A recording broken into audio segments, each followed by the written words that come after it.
In today's video, I'm going to teach you how to download and install the Brave browser on Windows. We'll walk through getting it from the official website, running the installer, and getting through the first launch screen, all in a clear and simple way. Start by opening the browser you already use, like Chrome, Edge, or Firefox. In the address bar at the top, type brave.com and press enter.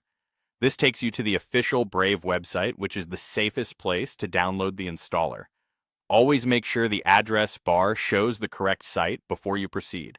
On the Brave homepage, look for the large button that says Get Brave or Download Brave. Click it. The site automatically detects that you're on Windows and prepares the correct installer for you. Your browser may ask whether you want to save the file. If it does, choose Save.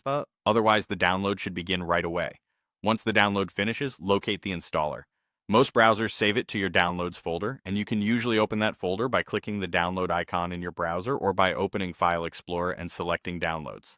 The file will be in .exe, typically named something like Brave Browser Setup. Double-click the file to run it.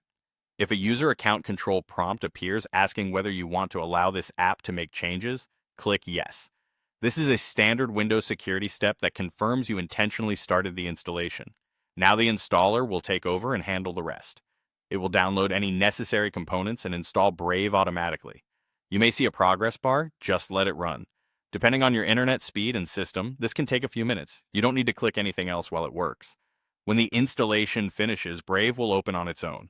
If for some reason it doesn't, you can open it from the Start menu like any other program.